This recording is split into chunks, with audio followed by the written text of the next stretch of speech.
Right. So we have so many of us in this webinar. I feel like we might not manage the number of.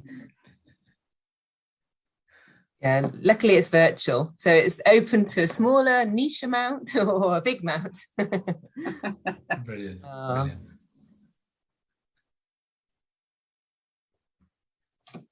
Yeah, well, I think people will trickle in as we continue, but welcome this afternoon to the fourth webinar in the Inspirational Journeys webinar. And I'm very excited that Habib Amir is here to give this webinar in conjunction with Elizabeth Cameron. So Habib Amir, he is the founder and chief architect of the Virtual Piano app. And he also is the founder and MD of Prestigious Venues, which is a luxury venue booking platform. So I'm excited to hear more about both of those projects and also your journey from your time at Brookes as with your BSc in computer science. Anyway, so this afternoon it's going to be around 45 minutes discussion, and it's, as I said, it's recorded. You probably heard it's recorded. And we'll have about 10 minutes at the end for questions. So it'd be great to hear if you have anything you'd like, any burning topics or themes you'd like to ask Habib at the end. So pop it in the app then. So anyhow, I will let you get on, much ado, and I will be here at the background, but welcome to both of you. Thank you for having me. Thanks so much, Molly. Great.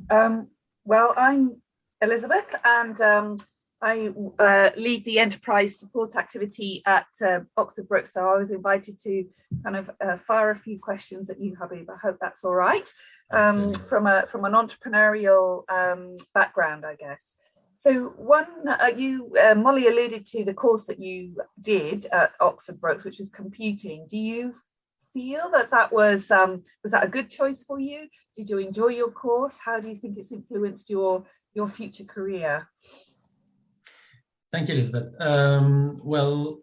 The course was definitely something that continues to be a great foundation for me to know about the technical architecture of from servers to code to machine learning and artificial intelligence and everything else like that. And I think we've used quite a bit of it in almost all of the companies that I've worked on. So yeah, and it was very enjoyable. I met some amazing friends, great parties. Oh, I like to hear that. I like to hear you had some good parties. Exactly, and I obviously also made good friends on the course itself as well. It was quite odd that most of the people on the course were boys, and they were all the girls were doing courses like, I don't know, nursing or something. So I would sometimes joke with our housemate, do you think I should change to nursing? Well, we need bits of everybody, don't we? Exactly. You know, that's what makes the world go round, isn't it? We need nurses and exactly. computer people. So yeah, that's great for us that you happen to be doing computing, but who knows what might have been created had you been doing nursing. So that's something to ponder, isn't it? So I guess the actual skills and knowledge that you gained from the course would have helped feed your development of the virtual app. Was it particularly the artificial intelligence element at the end, or was it just generally that kind of process of learning and those skills that you got through the first 3 years that help you develop it or come up with the idea? Yeah, so I mean, quite a bit, as I said in my previous answer, that quite a bit of it I took from the course. For instance, the architecture of networks and things like that. Yeah. And how to deliver a web app. But that time, 2006, was also quite a pivotal point for the internet in a way, because we had just gone from dial-up internet connections to broadband. So things were getting much faster, and it meant instantaneous delivery of data packets, which was in music. For us, it was just sending those music. But as soon as somebody pressed a key, it played music. So that aspect of it was quite amazing. So the technology caught up with your aspiration. Exactly. So it was also an opportunity in the market for so just like there's an opportunity that is coming on now for 5G, because the initial part of 5G is going to be just sort of people noticing a faster connection, but actually the opportunity is great in terms of real-time immersion, whether it's VR, whether it's other types of platforms like virtual piano, where you can create orchestras and play music that is very, very much live. Whereas before, in those days, you pressed the button and you still had to wait. Yes, I remember dial-up. Yes, I do remember dial-up and that delightful noise, and how long it took for an actual image to come through. It was a slow old process. It really was. Absolutely. So, well, gosh, so we could be having, what you're saying then is we could be actually conducting live digital orchestras with 5G and beyond. Exactly. Yeah. That's quite an exciting prospect, isn't it? So what I know you've got a short presentation you want to show us about the app in a minute, but I wondered where the original idea for creating it came from. So the foundation is obviously my love for music, and I've always loved music, but I've been completely useless at it, and I continue to be. But I thought it's worthwhile to be able to, that ability that seems to be just for the chosen few artists and people who have been given the opportunity to learn at school or learn with a teacher and so on. And then also to have all these other things, for instance, have an instrument, to have the budget and money to pay for classes and everything else. So for me, that was the initial part of it, was that love for music, not being able to play it. And of course, I lived in Afghanistan for the first 14 years of my life, and it was also quite a prompt, because during the Taliban government, you couldn't play music. Music was banned. Listening to it, playing it, and all forms of music was banned. But everybody listened to music regardless, but just quietly, and secretly. So that aspiration, I suppose, of feeling that, wow, it's something so beautiful, but it's not allowed. And so I guess there was a hunger, there was a quest developing already from my early life. And then when I had the technical ability to create something that answered those challenges, or that could deliver those challenges, it made me think twice, because I started creating various different apps and games and all sorts of things.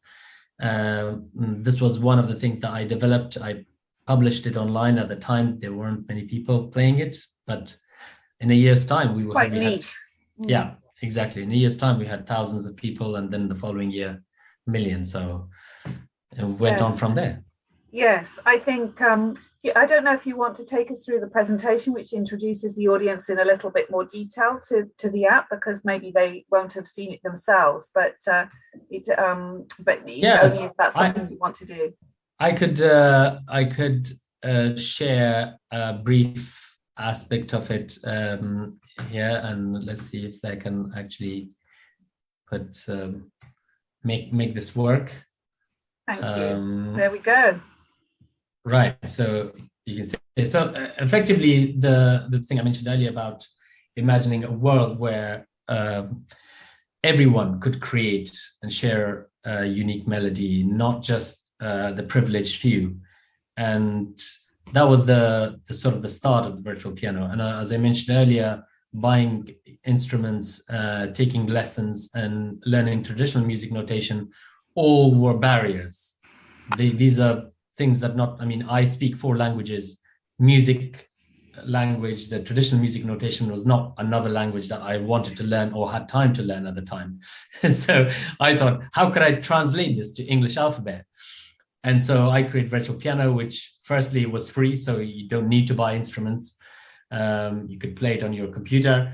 Then there's obviously no need to learn the music notation, because the language I created is plain English alphabet.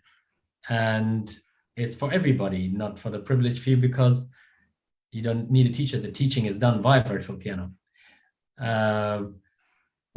Today we are the #1 virtual piano globally.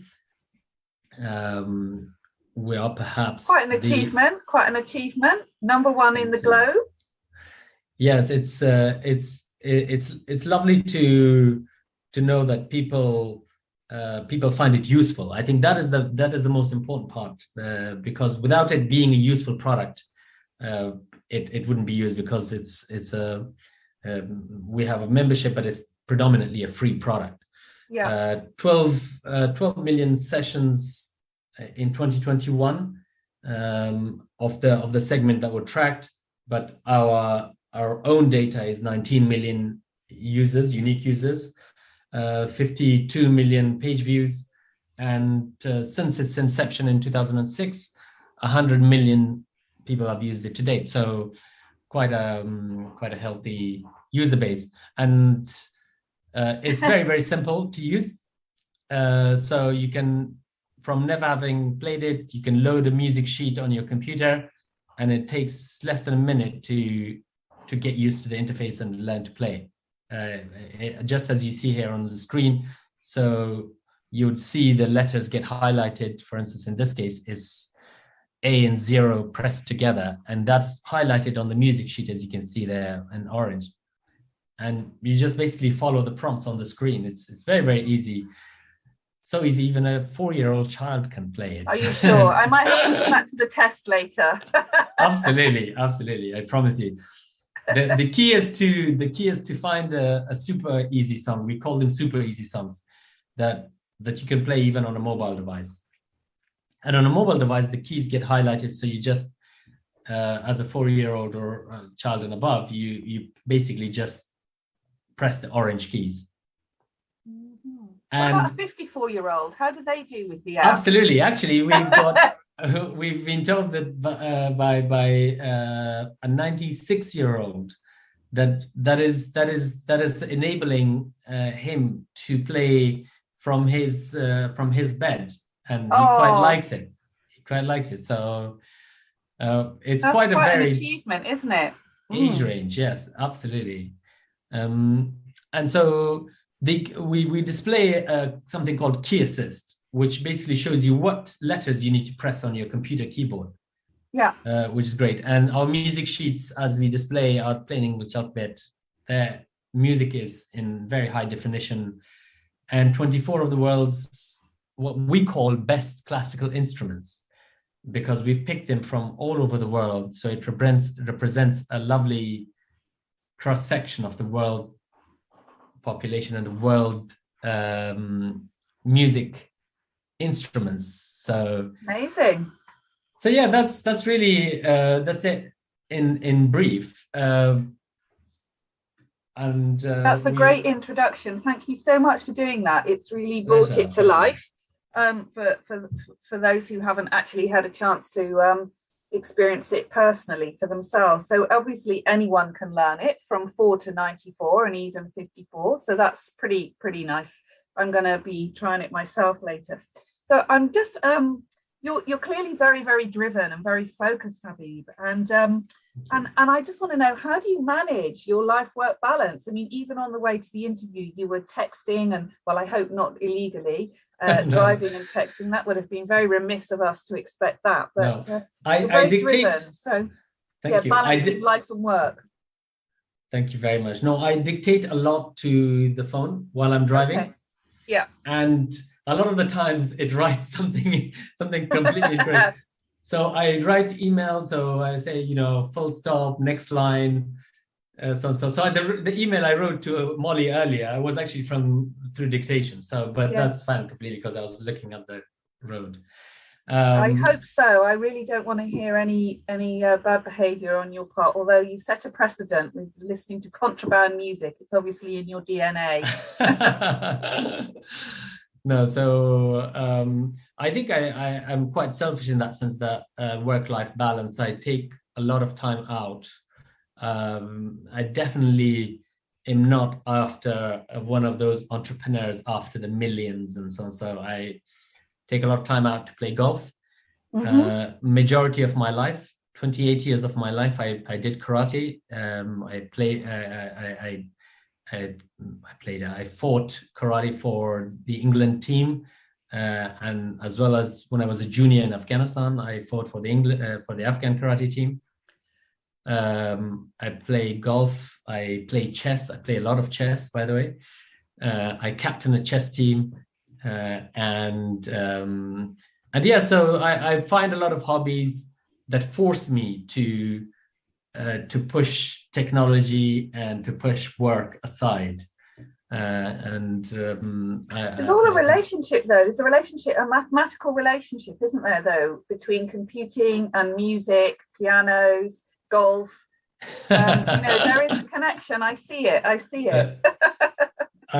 There might be. I don't know. I think that there may be a connection somewhere, but then there's also art in it all. I think there's a bit of art in computing itself. Yep. There's a bit of art in artificial intelligence. I love psychology, and I love philosophy. I listen to a lot of podcasts of philosophy and so on. So, and critical thinking is one of the projects. Actually, I'm about to set up a charitable foundation, which is critical thinking for children, and how to help children question more and stop accepting all the stories we give children and all the answers we give children.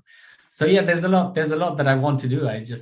My goodness, I need to find more time in the day. Well, my goodness, you're not even halfway through yet, are you? And we're going to have a lot more to hear. You've had a karate championship. You've got your amazing piano. You've got your venues, prestigious venues, which there's an interesting relationship, isn't it? You've started these two businesses and one has fed off the other, hasn't it? Yes, prestigious venues is a luxury event booking platform, a marketing and booking platform. So that I suppose the relationship there is that technically they are both quite sophisticated, and they both use AI in various capacities to learn from the client behavior and to learn from how it can improve itself. So virtual piano, for instance, learns a lot from how users play and learns the patterns and so on. So, and for prestigious venues, when we host an event, there's a whole automation that is triggered. And during that automation, based on responses, it prepares new proposals, new marketing campaigns for the next set. So there's a bit of AI and all of that in it. And yes, but I was thinking more along the lines of how they cross-fertilized and supported each other, because initially when you developed your app, you didn't have the funding, did you, to do it? But luckily, Prestigious Venues was able to, once you've got that going, you were able to get the app off the ground. Absolutely, yeah. No, Prestigious Venues was amazing because that was our bread and butter. But during lockdown, events couldn't take place. So virtual piano spiked, and we had 8.9 million new users, and we had a fantastic community of world population that played. And of course, most schools so modest, only the world. Only the world. Well, it was quite overwhelming to see a number that big playing, and of course, all the schools that use virtual piano. Were you quite shocked to see that number? Absolutely. It was overwhelming because obviously for schools, most schools initially said virtual piano is sort of this thing that the kids do that they didn't really endorse because it's not the real thing. Yes. But of course, virtual piano is used to teach the real thing, and virtual piano is also used as an alternative if you can't have access to. I love the music. democracy of it. I really love the democracy of of access that it provides to everybody and anyone. It's amazing. Yeah, I think that's probably been one of the biggest drives, is that for the first 12 years of virtual piano, it wasn't really monetized. And the main reason was that it was the bit of good that I was doing, of giving back, that I missed out on music for so much of my life. So here is something that could enable others to play. So they never need to miss out on music again. No one needs to, as long as there's an internet connection and a battery in that, some power, they can have some music of their own making. So that's a really fantastic achievement. Would you say that was the most standout point of your career so far, or are there other things that, or something else that perhaps, the thing that you feel, oh yeah, that was the most amazing point of my career so far as an entrepreneur?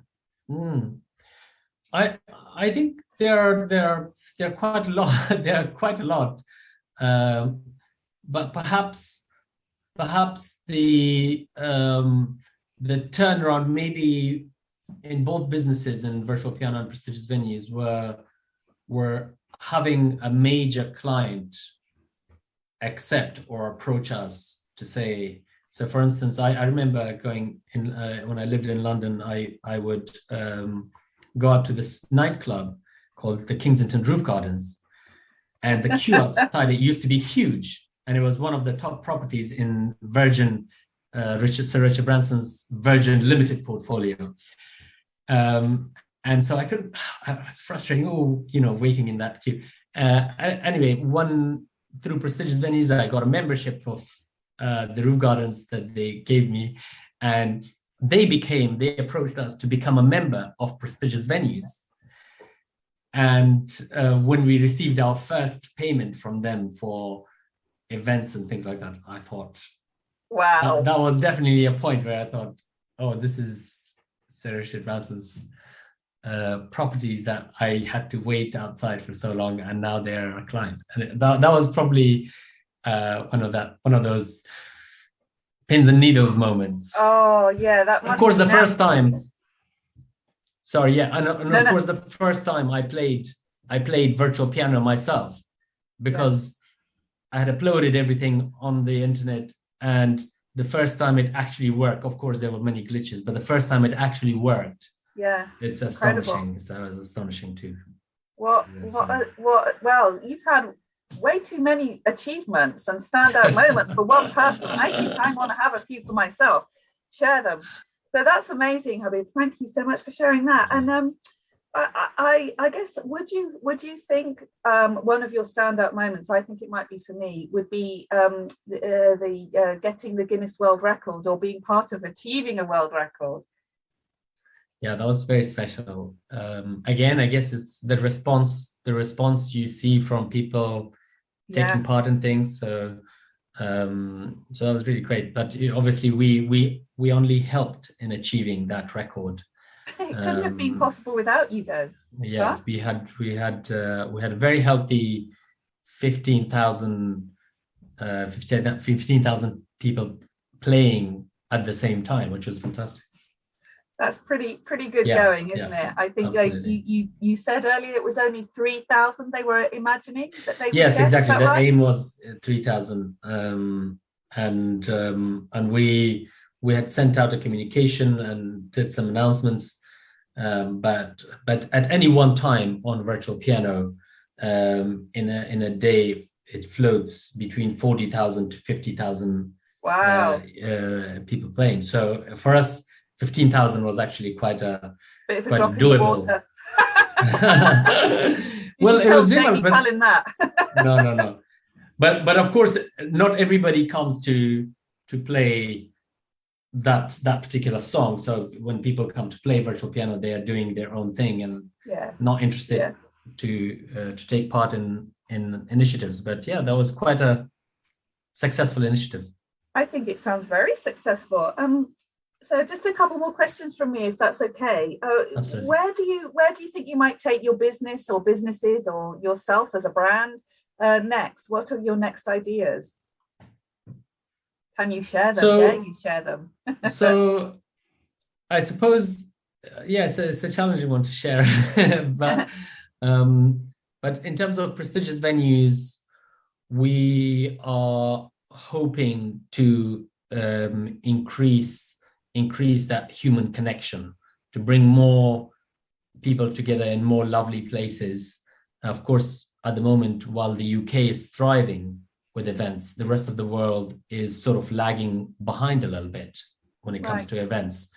So that would be a great achievement to start in other destinations as well, and to be able to do that. And for virtual piano, we let's just say it's related to live performances. I'm not going to go more into it, but it's related to live performances and how. So hopefully, all right. Well, more. Yes, don't give it all away. That's quite right too. And just finally, then, have you got any advice that you could share with some of our new graduates, our alumni, our aspiring entrepreneurs, such as yourself when you came out of Brookes? You know, that you could give them hope for their future, or advice that might get them where they want to go, make their ideas happen. Yes, absolutely. I think what I would have loved to hear at that time when I was graduating or graduated, what I would have loved to hear is that confidence boost that you can do it and you don't have to fit in within the same mold as everybody else. And that whatever your own passion is, to follow that passion. Even if you've completed a degree in one thing, but you want to do something else, it is completely at that age, it's so doable. You could do anything. So I think I didn't quite know that immediately, but I was still determined. And I think that determination is probably also very key, is to say to yourself that I can make this happen for myself, and I'll go after it. And of course, we all need a paycheck. So working for other companies has been a huge part of being able to do both of these, because I've consulted throughout for other companies to whom I'm grateful. And I think that is definitely seeming to be more and more the future of entrepreneurs funding, an easier, better, and more flexible way of funding the projects that you want to do. So I would say go after the dream, and you don't have to fit in within another framework. You could create your own framework and lovely. Yeah. Oh, that's such a great way to end this conversation, Habib. It's to be yourself, to follow your dream and be yourself. Is just such a hopeful start point for many of the students who are going to be graduating this summer, and those who've already taken those first steps, is to give them faith to continue on the path they want to go along and hold on to that passion. Wonderful. Thank you so much. I'm not sure if we have any questions from the audience or not. I don't know if they've come in or not. I don't know.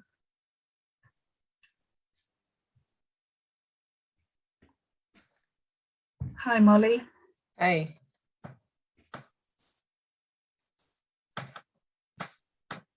Has anyone got any questions for Habib or Elizabeth? It'd be great to hear if you've got any burning questions for Habib particularly. Just pop it in the Q&A at the bottom, or the chat. I've been really enjoying listening to the conversation, and very inspirational, your journey, and I'm sure it's going to continue to be, Habib. It's amazing to see to hear more about the two companies that you ran and your journey from Brookes onwards. It's been really good. Oh, we've got a little. Oh, there we go. Is it easy to download the app? Oh. Is it free? Yeah. So Virtual Piano is a web app. so you don't need to download it. If you just go to virtualpiano.net, you can load it straight away on any device and play it straight away. That's pretty straightforward. Yeah. That's pretty straightforward. That sounds great. It's virtualpiano.net. I'm sure we could share that video or something, share something that makes it easy for. Yes, definitely. I'll share it with everybody today from the webinar in the email tomorrow. An email will go out. Just as long as everyone knows that I'm not promoting the product. honest, I'm not. I'll pop it in, and everyone can have it. It's very interesting to hear more about it, and all the ideas about the orchestra. And I'm sure you've got some. It sounds like you've got some plans up your sleeve to develop it further. There's a big scope in that, isn't there? There's a big scope. I mean, at the moment we are. There we go. She's just done it, and it's simple. Got yet another. There you go. You tell you're not promoting, but there we are. We've already pulled another one in for you. So at the moment we have something called the Virtual Piano World Championships. Oh, okay. Which basically allows people to perfect a piece, to practice a piece of music, and then record themselves playing it on their computer. So when I say record themselves, I mean record their screen, not their face or anything else. And then they submit that, and every year we then give away prizes for the best entries. So our 2021 to 2022 championship elimination round ends the end of this month. And it's been amazing seeing some of these people create music that is mind-blowing. Wow. Absolutely mind-blowing, yeah. There's no end to the way people can engage in this process of learning and music, and sounds exactly. Gamifying or competing is always a good way for people to interact with it, Yeah, yes, it must be very interesting for you to hear what people are creating. Yes, exactly. Hearing it as well. I mean, that part is amazing. But then what we also always find fascinating is that there are virtual piano communities in different parts of the world. Wow. And they have their own sub-communities. And within the communities, there's a community leader. And they distribute songs and they create new songs based on the language that I created 15 years ago. And that language, obviously, you can use to create more and more songs. So there are thousands and thousands of songs within each. But it's really interesting to see, as you were saying earlier, to see how other people respond to the prompts you give them and say, hey, here's the language, and then they create amazing content for this. Yeah, gosh, wow! It's I'm going to have to download it myself. Yeah, you will. There'll be a spike tonight. It is enticing because it does seem so straightforward, and you're absolutely right. That learning music is prohibitive to some people because they, reading the musical notes or just all that kind of stuff. It can be really off-putting. I'm dyslexic, and I was. I think my dad wanted me to learn the piano, and I just, it was like trying to learn to read all over again. And that was, I mean, obviously I can read, but it was too much for me to try and do the both. And had your app been around then, although of course the internet hadn't even been created at that point in my life, but it might have, I wouldn't have felt so disadvantaged about learning. I could have picked up the piano or another instrument if that's what you're doing. So it is a wonderful creation on that basis. Many people love music but just don't feel they can play it. We hear a lot about also the use within special needs classes that are specialists for that, and because it's self-learning, because it gives you instant feedback whether you're pressing the right note or not. it's been used quite a lot actually in that. And what the other thing that you mentioned earlier for where we might go, one of the other things that we're looking to do is engagement with the piano without physical interaction. So just using eyes, using voice, using other techniques to actually play songs. So there's a lot of scope in how we engage with music, a lot more than just listening to music, I say. Yeah. Wow. It is absolutely only limited by the boundaries of your imagination, actually, isn't it? Now that the technology is so rapidly developing, it's not really quite holding you back in the way it would have done a few years ago. I wonder, absolutely, an app and using sort of computers is quite engaging for young people as well, because they already use computers a lot and apps. It's very, very familiar with that technology. It might increase that connectivity as well. But I think if you're a student graduating from Oxford Brookes University, I think you've got a lot of doors open immediately anyway. But to create something that you personally believe in, and then something that is useful to the world, that is the key part as well, is that it's actually genuinely useful. Although in the beginning, a lot of people told me that it was useless. What's the point of that? That's never going to work. And acknowledging that that people will tell you that.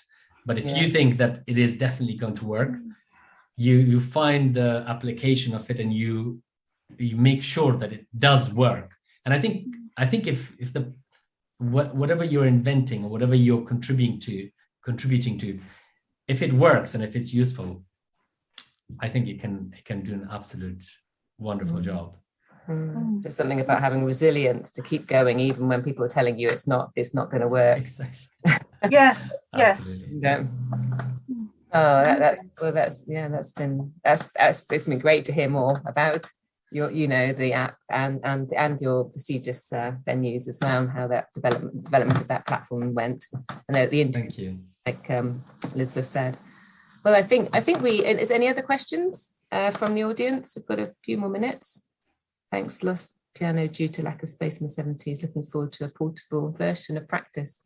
There we go. Yeah, that's another thing. Amazing. Space so actually, if you are interested in using it, and you have a keyboard, you have a piano keyboard, a digital piano, you can actually plug in your MIDI piano keyboard into your computer and still use the actual piano to play our music sheets, the virtual piano music sheets.